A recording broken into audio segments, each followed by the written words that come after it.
Okay, for this project today, we're just going to require a few materials.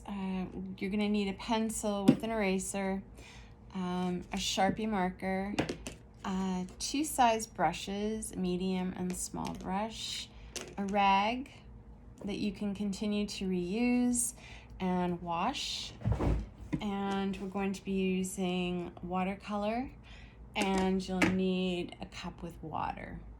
So it's a very simple line drawing that we're going to be doing, and you can make any kind of variations that you'd like. We'll be shading it with the color, or with the regular pencil, sorry. And if you wanted to embellish around the neck and you had any materials lying around, you could use some simple pom-poms. Any kind of buttons if you wanted to be creative and glue those around the neck to embellish the llama. You could use sequins. You could also use felt to create flowers in the llama's hair and make the leaves. So we're going to start off, you're just going to need, I'm using watercolor, so you'll need a heavier paper. And I've mentioned before that I like using the mixed media tablet because I can paint with different types of paint and it doesn't buckle. It's a nice heaviness to it. So it'll be great for any mixed media project that you use or do. So as you can see, it's a very simple line drawing. And we're going to start on another piece of paper, and I'm going to start drawing in my Sharpie. You can use a pencil first and then go over it with a Sharpie, and the reason I'm using Sharpie is so that it'll stand out and you can see it better. We're going to kind of center our llama in the middle of the paper, and I'm going to start from the top part of the paper. Actually can go right down at least a couple inches from the top of the paper, and I think we're just going to start with a dot for the center of the flower and to do some detail to the flower. Now this particular flower is very simple and it has heart-shaped petals, so you can just go around from that dot in the center and kind of build out your petals from the middle of your flower, and then you're going to kind of just make these shapes going around that dot, and you can have some petals overlapping. And then in the center of the flower, you could do some lines going out from that dot and add little smaller dots in the center of the flower for some more detail. And you can also add some lines just to create a little bit more to your flower. Now to the side of the flower, we're going to kind of in the middle of it, right to the side, you're going to kind of make a curve up and away from that flower, and then you're going to curve over. And as you can see, my line can be bumpy. It can have some jagged lines to it to show texture. And then from the top of that ear, you're going to make a curved line, like an upside down U. Take that line coming down, kind of like the shape of a peanut. And then you're going to go right back up to do the center of the ear. I'm going to add one more flower. Now, you don't have to draw flowers. You could add leaves if you wanted to make it more of a fall leaf drawing. You could add leaves in between the ears. I'm going to make one more flower, and I'm going to allow some space so that I can add my petals from that dot. Remember, I just made kind of very simple heart-shaped petals, which are pretty easy, and I'm just kind of doing some overlapping.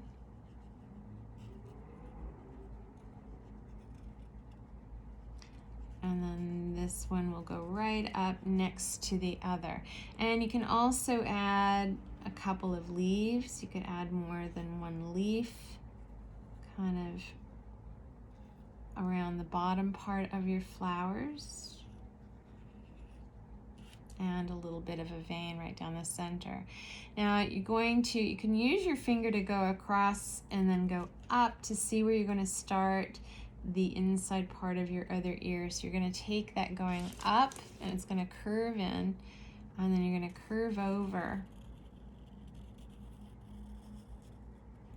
And then again, you're going to do the same type of shape that you did, kind of like a kidney shape for the inside of the ear.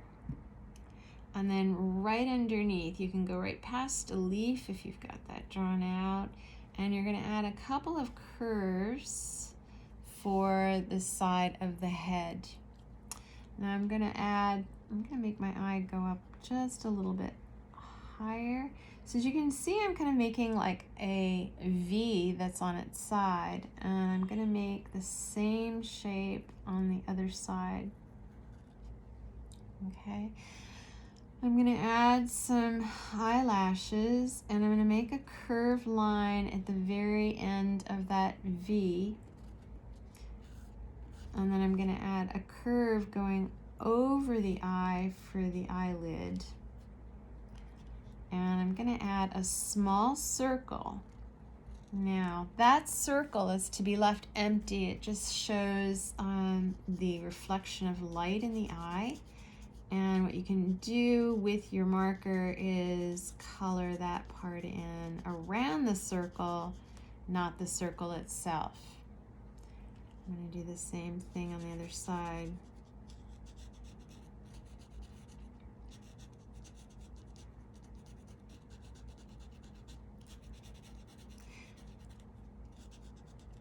Okay.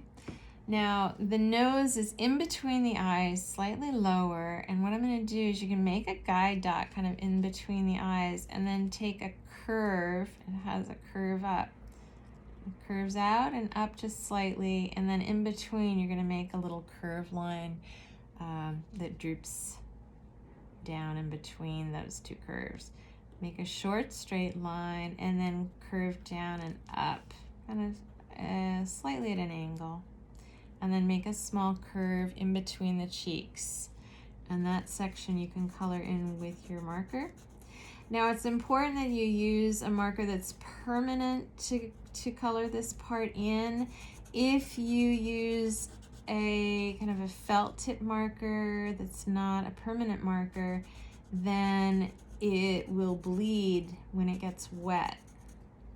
So you need to know your options there. And then just below this colored in section in between the cheek area, you're going to make a chin. Okay.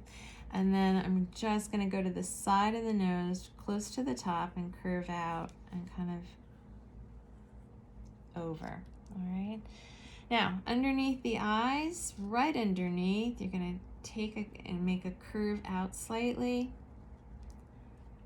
And then add a curve coming down at an angle for the cheek area. And you can make it a bumpy line to show the texture. That's okay. That's preferred.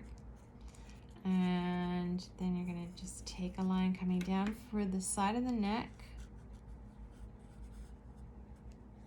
And then right to the side here, you're going to curve out for the chest. And you can make some dashed lines, some jagged lines to show texture.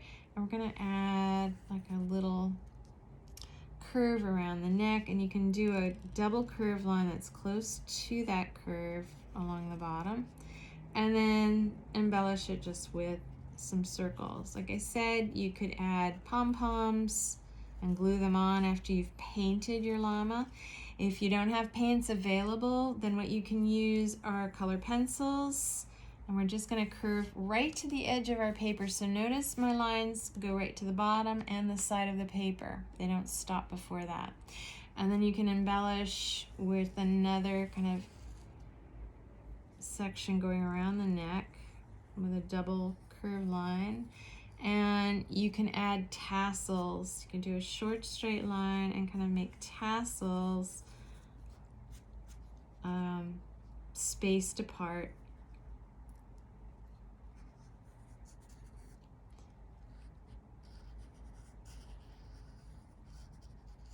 And add some lines to show some texture in the tassels. And then on this part, on the back side, if you have a little bit of room like I do on this one's a little bit bigger than the one I've just drawn before, you can add like a blanket and make it very detailed with lots of just geometric shapes and patterns. So you can make sure that that's curved, because that would be sitting on the llama's back.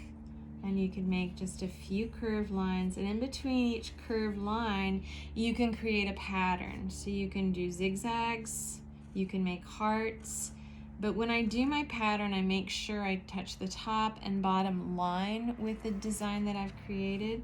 So on this one I'm going to make ovals, and I'm going to have them right up against each other, but they're touching the top and bottom line that they're in between. So that's important for the purpose of how it will look when you're finished.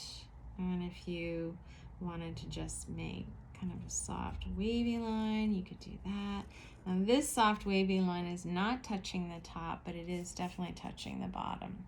Now, just to add a little bit more detail, you could add some small curves in the top part under the flowers, a little curve over the over the eye, and a little bit on the neck.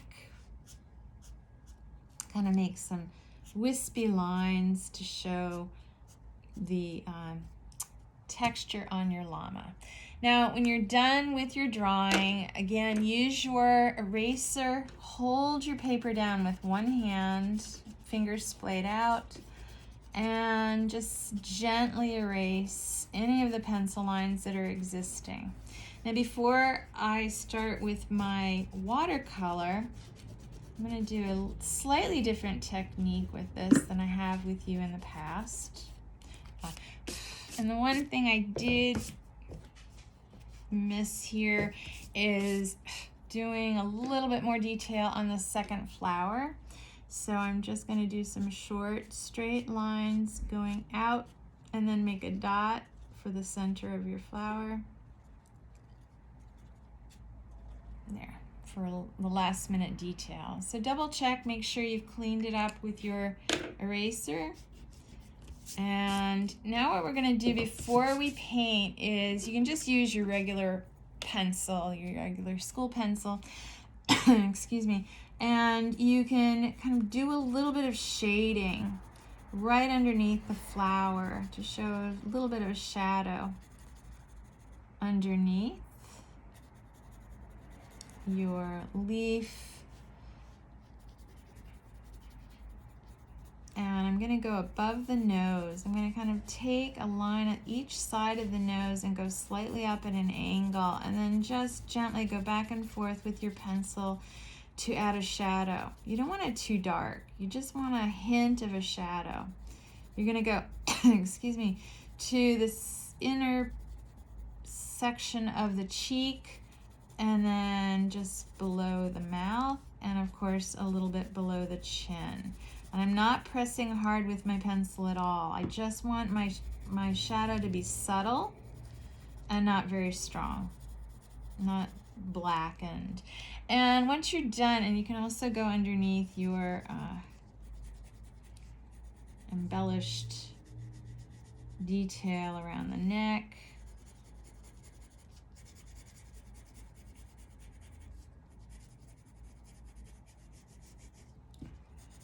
Now, once you've done that, make sure that your fingers are clean. I'm just going to take my finger and I'm going to rub over my pencil shading and kind of just blend in.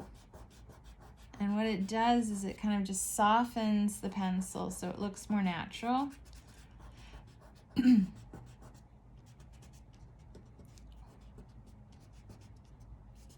And make sure that you get all the areas that you colored in with your pencil. Now I'm going to use my paintbrush. Make sure that your water is clean. Make sure you have a rag on hand, and then you're going to use your watercolor paints. So I'm going to just show you something that is a little different from what I've done before. You want to add a tiny bit of the color, and you want to just paint with the tip of your brushes around the edges of your flower. And as you can see, I'm holding my brush close to the very end of it, and I'm not adding more water now. I'm just using a little bit of my paint, and I'm basically just outlining my flower with the color I choose, and you can choose any colors you'd like. And I'm not using a lot of water. I want it to be more solid, because then when I add some water to it, I want to pull away from the color that I've used and just have a very subtle light value in my flowers. Okay, now I'm going to let that dry. As you can see, I'm starting with the top and working my way down. I'm also going to choose a color just a tiny bit, and I'm just going to go around the top part of my ears and really take that color. Don't use any more water, just use the tip. You want to try to make that dark. So if it gets too wet, simply dab your brush on your rag.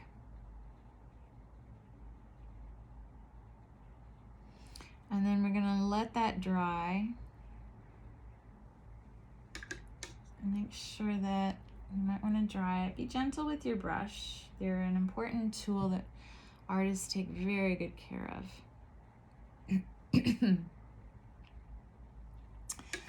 And every time you switch colors, make sure that you clean your water. So you can choose, if you have a nice palette of paint, different colors, then you can use different color greens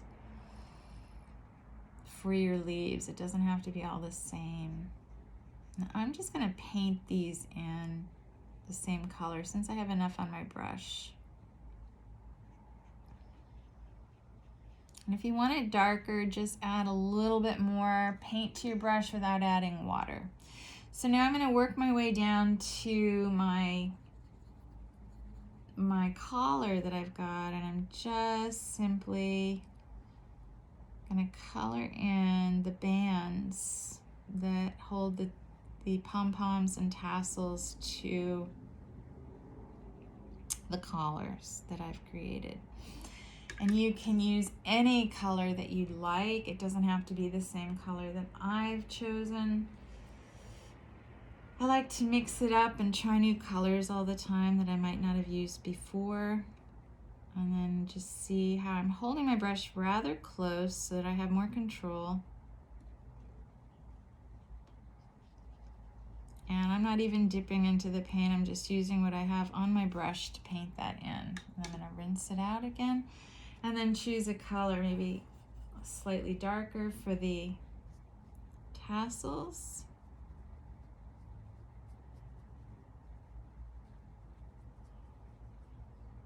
And if you want to do different colors for the tassels, you could do that. But make sure that you wash your brush. Be careful with it and clean it properly, and you can just rub it onto the rag if you have too much excess water on your brush. And then you can start painting the details on the back side of your llama. You can make it as colorful as you'd like.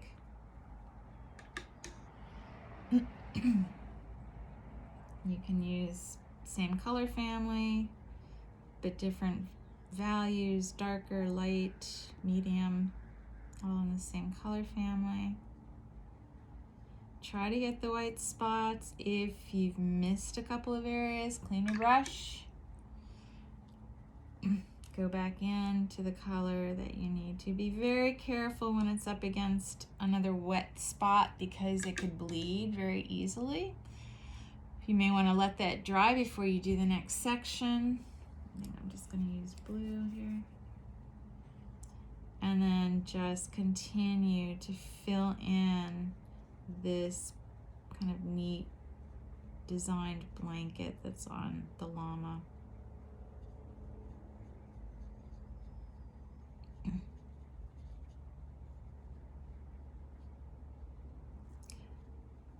And I always hold down my paper with the tip of my other hand, my fingers, just so that it doesn't move while I'm working.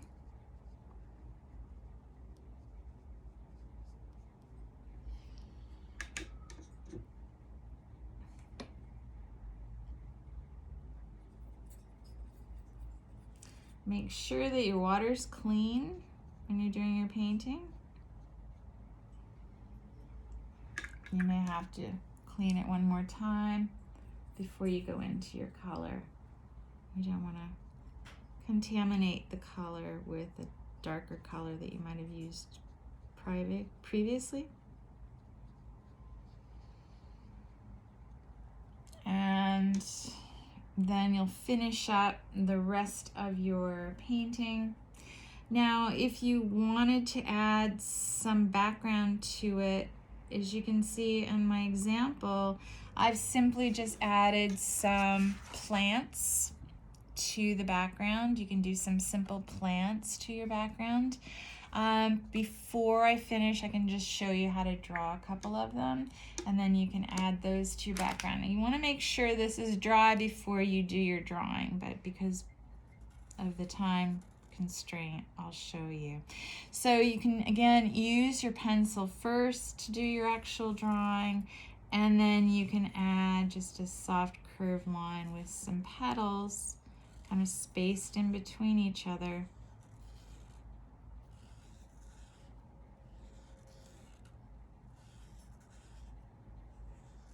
And then just go all the way down. And you can do different shape petals for that if you'd like. You can add more petals. You could add one to the side of your llama. If you don't want to do leaves, you could just add a grouping of flowers or fall leaves to make it more fall-like. There's so many possibilities.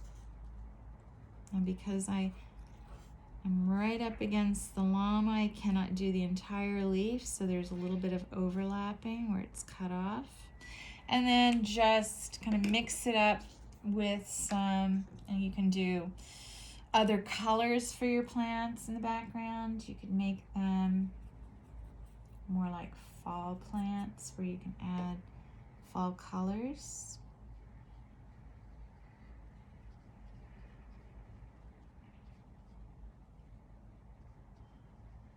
Just try to keep your brush inside as you're coloring this area in.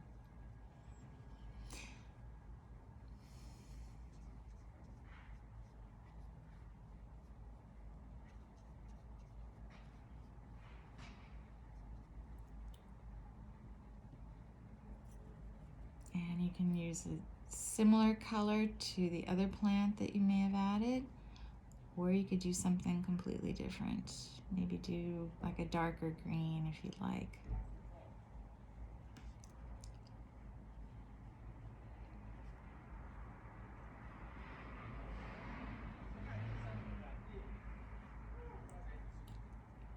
And I'm just continuing on down. As you can see, my color's getting slightly lighter because I haven't dipped back into my paint.